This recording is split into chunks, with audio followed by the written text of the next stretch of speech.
दुईजना तालमा हिँड्दियो गएको देखेछु हल्का ब्लग बनाउँ न नराम्रो भए पनि भनेर साथीले चाहिँ उता टिकट काट्यो। त्यसपछि हामी भित्र जाने सुरसार। दाजु पनि नेपाली नै हुनुहुँदो रहेछ, उहाँले नि हाई भन्नुभयो दाइले पनि। उनीहरू दाइले चाहिँ हाम्रो फेरि पनि सोधेको छ क्या। फेरि म चाहिँ यसो घुम्दै गएँ, नाच्न त आउँदैन खुसीले। हामी चाहिँ पुरै घुम्न हिँड्यो, घुमियो पनि होइन, यताउता कहीँ बाँकी राखेन क्या। अहिलेको मान्छे त दिउँसो भएर होला त्यति थिएन, हामी चाहिँ पुगेको बेला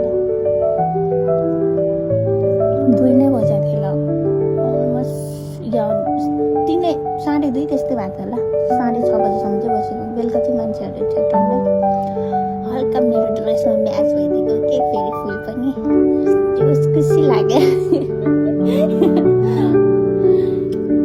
सनफ्लावर त्यसपछि हामीहरू हिँड्यो तालमै यताउता, यस्तो गर्मी थियो।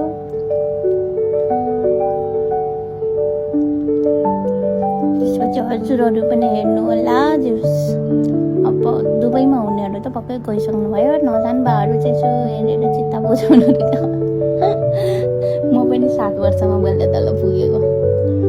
अनि यसो आफूले यसो सेल्फी हानिदिएको क्या, नराम्रो भयो पनि। अनि त्यसपछि यति गर्मी थियो, छाता निकाल न साथी, एउटा छाता टाढो भनेको त साथी हुँदैन। मैले चाहिँ जोक गरेको, उसले चाहिँ सिरियसली लिएको, हुँदैन निकाल्नु भन्छ।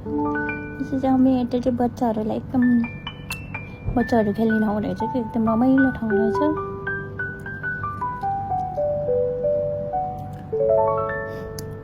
लास्टमा हामी सबै सामानहरू किन्यौँ, पर्फ्युमहरू किन्यौँ। सो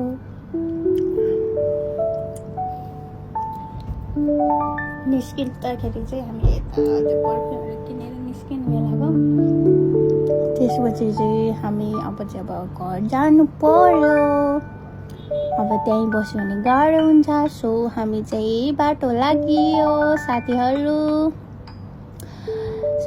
बाई गाइज, हेरेर साथ दिनु होला। Thank you for the